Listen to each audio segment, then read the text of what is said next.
So now it is that your girl's recording. Let's go ahead. Let's jump into this next damn reaction, shall we? Now, Casual Geographic, shout outs to you. The most generational crash outs in the animal kingdom. Well, this is gonna be an interesting one. So without further ado, y'all, let's go ahead and let's get into this video, y'all. Let's do it.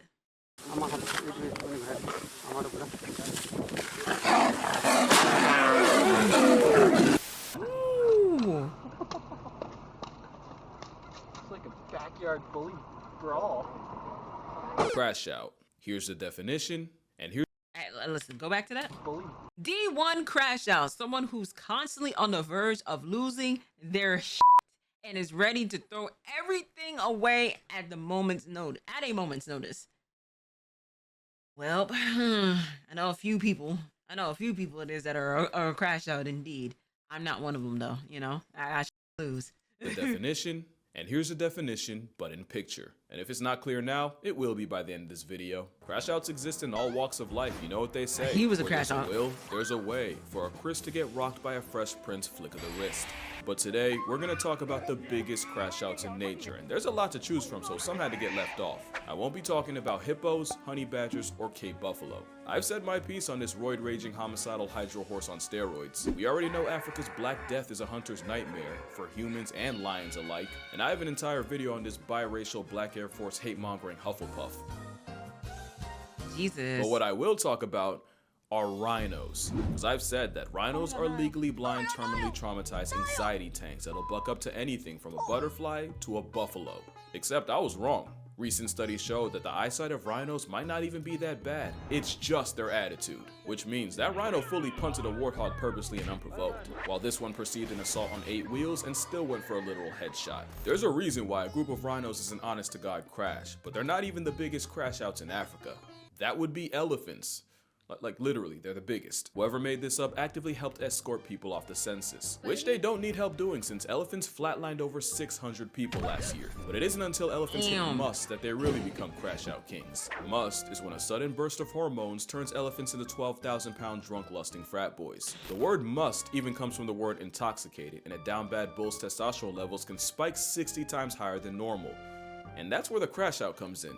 No animal is safe from an entitled elephant that can't handle rejection. Not even baby elephants. Eating a toddler because his mom won't relieve you? Crash out. But the real degeneracy didn't show itself until humans got involved.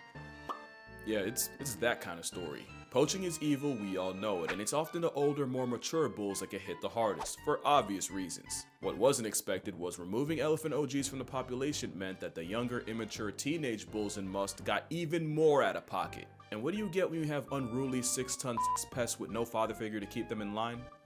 Hell if I know.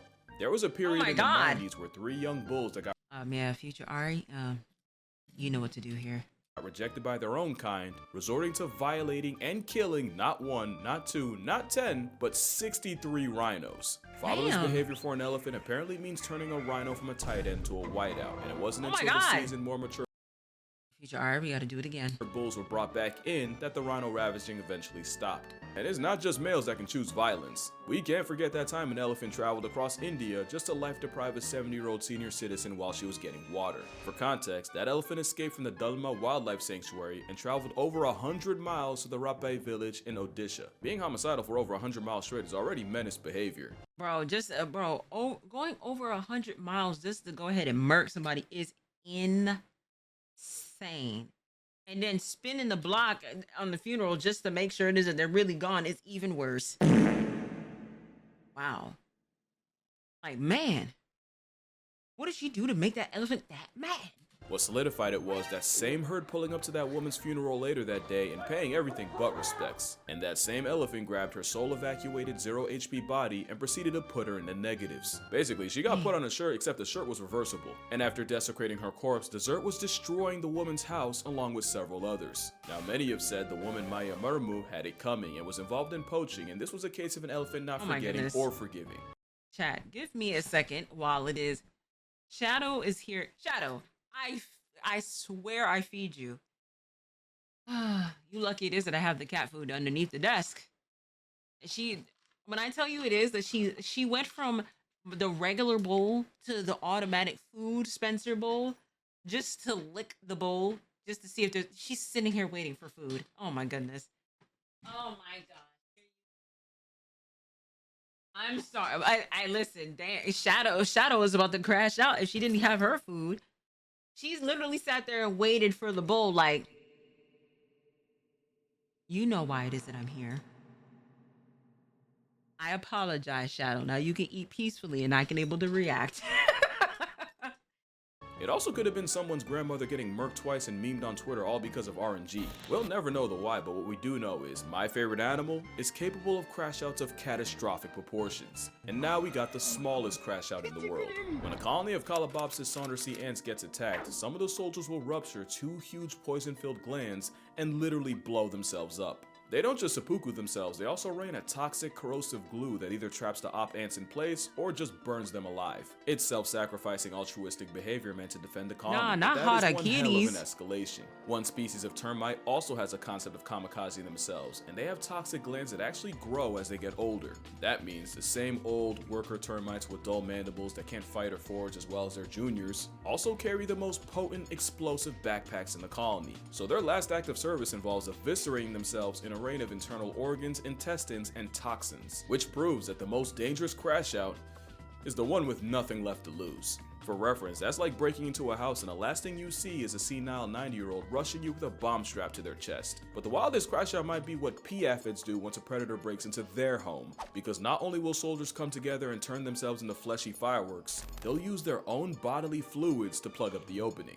Even if it means they get left outside in past tense, even if it means they suffocate on their own insides, and even if the process senses subtracts them instantly. It's one thing to self-destruct to backpedal a predator, or even after already being eaten, which aphids actually do. Using Flex Seal made out of your own guts for home repair is exactly the type of behavior this video is about. But if elephants violating the natural order didn't already tell you, the worst crash outs are the ones humans created. And this black Air Force B is the result of one of the biggest oopsies in human history. Back in the 50s, African bees were brought to Brazil and crossbred with their more domesticated European cousins. The idea was, if they could combine the two, they could create a bee that was more efficient than the Europeans in tropical climates, while also being less defensive than the African counterparts. So you mean to tell me it is? We got these mutated bees because niggas wanted to be experimental? Like, come on, gang. Because I've been wondering, like, I'm like, how did this even get here? Who was responsible for this?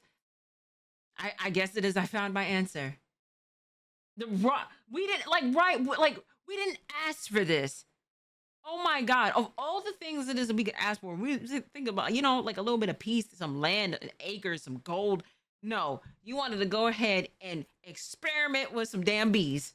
But in one of the most consequential f***ups possible, a local beekeeper accidentally released 26 swarms of Africanized bees, including queens. But experts said not to worry, that the bees would either die out in the foreign climate or get bred out of existence by the already present European bees. Yes, but actually no. By the 60s, they made it across the country. By the 80s, they hit Mexico. By the 90s, they were popping up in the US. And today, the Africanized assault has spread throughout America like a rageaholic rash. And here's the thing with playing God with bees. You better be prepared for hell. These Africanized bees were way meaner than anything this side of the Atlantic had ever seen.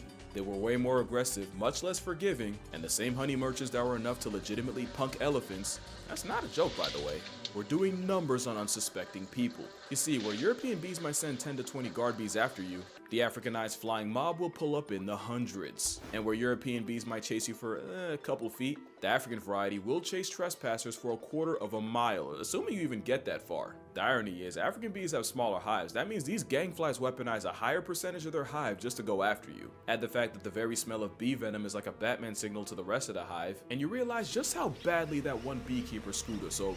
Speaking of venom, you probably know that honeybees die after stinging, since the stingers are barbed and attached to their abdomen, causing attacking bees to literally disembowel themselves. What you might not know is that stinger will continue pumping venom into you long after the bee has become a was. Now that's just doing the most. That's how you get stories of people being chased by vindictive swarms. Oh, and by the way, it's proven if you try to duck the fate by jumping in the water, they will wait, sometimes with fatal consequences. In 2013, a Texas man died after being stung over 1,000 times, and the beast still had enough malice left over to leave his wife and daughter with 100 apiece. It says a lot that the dietary habits of the Crash Out mascot might have helped create one of the most infamous crash crowds in the air. Oh my god. Not all crash outs are fueled by hate. Some are powered by love. Courting bald eagles will interlock talons and plummet down towards the earth, only to separate at the last possible second. Because apparently feathery foreplay means death spiraling in a questionable game of chicken. Apparently, it's to test each other's fitness as a possible partner, you know, separate the strong from the strongest. Except it does the opposite when the entangled avians crash land into trees, water, or sometimes straight pavement and take each other out the dating pool.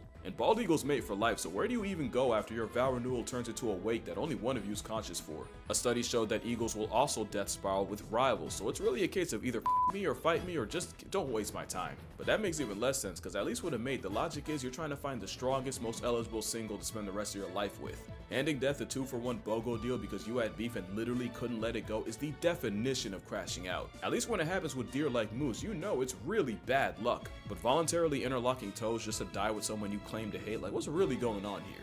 But that relationship's nowhere near as toxic as the house sparrows. It's like Tweety listening to NBA Youngboy. It's a honey badger with wings and an op to every other bird, but especially their own kind. Okay, so the crashing out is caused by the fact that house sparrows are monogamous and mate for life. They're also serial cheating air strumpets, and 15% of sparrow children born aren't even related to the male raising them. Cheating isn't a foreign concept to birds. Thoughts and prayers out to the penguin that got dogged out, got his cloaca kicked by his wife's boyfriend, begged for her back, got beat again, only to get rejected and bust his the third time. Yeah, no way he goes out that sad. Male sparrows that suspect their partner of cheating get their revenge by purposely feeding their children less, bordering on starvation. The thing is, he has no way of knowing which chick's actually his. He only goes by how much time the mother spends away from the nest. Basically, imagine your dad starves you within an inch of your life, all because your mom spent the equivalent of 10 extra minutes at the grocery store. But female sparrows ain't sweet either. The difference is she cheats with better genetic quality, or you could say high value males, while the male cheats to spread his seed as far as physically possible. Damn, both of them is out here. I'm trying to get mine. Both of them are saying, I'm gonna get mine one way or another, damn it.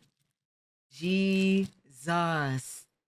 Except that the female catches on to the cheating, she responds by slaughtering his entire family, children and all. And it's scientifically proven that butchering the babies offers no advantage to the offending female. It's just pure love of the game. Cheating's never right, but when your get back gets children buried, you have lost the plot. Especially since the females most likely to commit baby cancellation are second wives. As in, they got with a cheater, got with him due to cheating, only to wipe out the entire first family. This is insane that birds is out here saying, what's another 17 more years? Jesus Christ. Also, I just thought about it. She also has no way of knowing which chicks are his. That means she really just life retires any baby sparrow she comes across. Yeah, that's a crash out of the highest order. And right up there with them has to be this frog. It's a culinary crash dummy off the fact that the Argentine horned frog would rather choke to death trying to swallow something physically bigger than they are than just give it up. Scientists have found expired frogs with their stomachs torn open out of pure stubbornness. It's a gluttonous breathing pot of greed card come to life. Not only that, they're terrible swimmers, embarrassingly bad jumpers, and yo, they don't even rib it. Oh. Fooled unsold every aspect of being a frog just to moonlight as Jabba the Gut. They can even develop amphibian corneal lipidosis, where they hold on to so much fat they literally accumulate fat deposits on their eyes that blind them. To be fair, it's usually from overfeeding in captivity, but my brother in Christ, even Nakado Avocado put the fork down at some point. Especially since frogs can vomit, the best this kitchen crash out can do is fully eject their stomachs. But luckily they're not a threat to you. Next is a crash out that the majority of the American Future R, yeah. Which is funny because the Canada Goose nearly got put on an eternal milk carton due to overhunting and habitat loss. In fact, we fully thought they were out of stock in the 50s, until a small flock was found in Rochester, Minnesota. And with the help of the Migratory Bird Treaty Act in the US. I have a personal beefing against with geese, bro. I have a personal beefing against geese. First and foremost, I didn't even know geese can hiss, okay? I had no clue it is a geese can actually, or a goose can actually hiss. I never knew that at all. All I know it is that they everywhere in the school playgrounds and whatnot, and the shit will get in the bottom of the shoes. It's so annoying. But I went to a little pond, you know what I'm saying, with me, my dad, and my sister one time. Like I was probably like 14 at the time. And we're like feeding the like now I know better. It is that you're not supposed to give them bread. You're actually supposed to give them stuff like corn, seeds, and stuff like that. Boom. But we're feeding the ducks, you know, the ones that's supposed to be getting the damn food. And then this punk ass goose gonna come up to me as if like I'm gonna feed it. And I'm just like, no, this is for the ducks. And it hissed at me. Bro, when I tell you it is, I squared up with a goose at 14. It's like, look, you thought it is that you was gonna try to get me. You thought it is that you was gonna try to get me. Hell nah. Sit your ass down. I almost got it shaken at a pond, bro, because of a damn goose. In a Migratory Birds Convention Act in Canada, along with conservation efforts, the Canada Goose was able to make a comeback, and humanity and geese lived happily. We didn't ask for him. Absolutely not. Yet a cobra chicken came back with a vengeance. I called the sparrow an airborne honey badger. Nah. It's just barcoded assault. I promise you. You said, Ari, what's up? Ari said, what's up, and started fighting the goose. I promise you. It was duck goose out in that pond, I swear to God. But the duck goose was hands. You know what I mean? With wings. Easily the most undeserved arrogance I've ever seen on an animal. And that's really what it is. This damn velociraptor has some wildly irrational confidence. They're like Family Guy. They nearly got canceled, came back, and by God do they not miss a chance to punish us for it. Even Sully's heroic landing in the Hudson wouldn't have even been needed if a goose didn't try to run a fade with a plane. Just proof that you can get a lot of mileage. Oh yeah, that was the reason why. I forgot about that. This happened when I was in New York. And it's just like, wait, a plane landed in the Hudson? All because of a goose. Mm-hmm. Yep, I think the goose got got in the engine or something like that, so it had engine failure. So yeah, they had to do an emergency landing in the water. Luckily, everybody was safe. You know, everybody was safe and it was able to get out. You know what I mean? But it was over a goose. Wouldn't have even been. You know what I'm saying? Bypass. Yep, this was January. Oh man, you know how cold that had to be? January 29th of 2009. Yep. A goose. And y'all see why it is. I almost got it shaken with a damn goose. You see why it is. Man, you see why it is. I was ready to put the hands on a goose. Been needed if a goose didn't try to run a fade with a plane. Just proof that you can get a lot of mileage at a false unearned valor. Cause it's a bluff. Geese nest on the ground, so they only really can respond to a threat to minor safety by implementing the honey badger method, by raising hell until you meet someone that takes you there. Add the fact that they've managed to lose their fear of humans, and you have a honk-happy threat to national security. If that goose was gonna attack me, gang, I promise you, it is. Man, it would have been Arkham Knights all over again. I promise you. The goose really do. I'm telling, or geese, goose, whatever. They really do try to attack you. I swear to you. That's why it is when that goose hissed at me. If it bucked up at me, I'll promise you I would have squared up. I promise you I would have squared up if it came close to me. If it did any of that charging up at me, I promise you. I've even read reports of them apparently luring chasing dogs into deep water just to attack and harass them until they eventually drown in exhaustion. To be fair, you could just leash your dog. Oh, also, goose tongue. But yeah, that attitude's a bluff, and they read body language, so act like you've been around a goose before and you'll probably be fine. So why are geese so mean?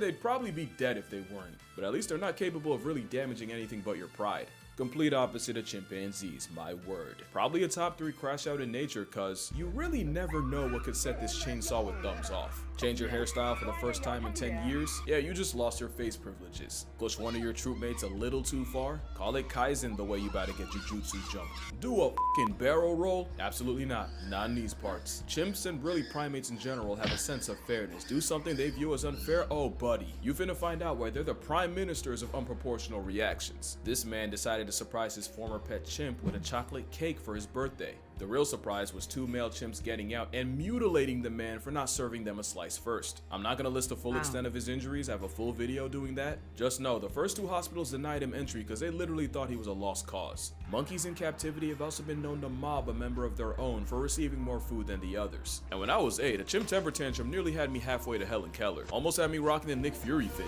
And we cannot forget that time monkeys in India went on a campaign of dropping dogs from roofs after one allegedly attacked a baby of their own. Yeah, primates are some Hall of Fame crash outs. Question is, what could possibly be more destructive? Well... Tigers are easily one of the most vengeful creatures alive, and the moment this striped population control wants you dead, you might as well lease a casket. There's plenty of stories of tigers going from 0 to 1,000. In 2007, 3 teenagers that may or may not have been under the influence taunted 243-pound Tatiana the tiger, reportedly even pelting her with pine cones from a slingshot. Tati cleared a 12-foot mow, severely mauled 2 of the teens, and killed the 3rd. In 2016, a tiger ripped apart an infamous poacher named Baby only 4 days after his group reportedly shot his mate. In 97, a hunter named Vladimir Markov not only shot a tiger, but had the audacity to steal his kill. As a result, the Whisker John Wick stalked his cabin, tore anything that smelled like him to shreds, including his mattress and bedding, and apparently even demolished an outhouse Markov had used. As you can guess, the story ended around the same time Vladdy did, once the Siberian assassin was there to greet him at his house. And then there's this. The backstory is that a mother tiger and her cubs had ventured beyond the boundaries of a park and had injured cattle in the process, so rangers went out to capture and relocate the trio. They successfully tranked and removed the cubs, but the mother was nowhere to be found. That was until about right here. The enraged mother cleared a full-grown elephant and managed to mutilate the mahout riding it, taking several fingers with her, and the fury on 4 legs was never seen again. But the most infamous— Oh, wow. She said, "I'ma get mine." She said, "I'ma get mine." Wow. Wow. That, Hey, listen, even in animal form, you can't mess with a mother's rage. Wow. I am This big cat speechless. crash out came in the early 1900s, when a tiger dubbed the man-eater at Jumpawat killed 436 people, giving her the highest human body count of any single animal. And it was discovered that the cause was a cripplingly debilitating tooth injury that forced her to go after easier prey. And that's the thing I do want to mention. I know I had fun with the crash out concept, but really all the tiger was ever guilty of doing was what came naturally. And that really goes for every animal on this list. Tatiana wouldn't have had to die and take someone's son with her if they hadn't gone and tested her killer. Travis was an overweight, socially stunted, Xanax-consuming time bomb that some woman decided to keep inside as a pet. Even the whole Elefino mess started with poachers destroying and fragmenting their families and probably giving the pachyderms PTSD. Like, I'll joke around and stuff for comedic effect, but I'm not actually out here judging animals by human standards. Cause he said something real before he got Chris rocked and left with Fresh Prince. Talk about the tiger went crazy. That tiger ain't go crazy. That tiger went tiger. But yeah, that's gonna do it for this video. Make sure you drink water, hug your mother. There's no church in the wild and no judge in the jungle, so don't expect animals to follow either. And I'ma see y'all in the next one.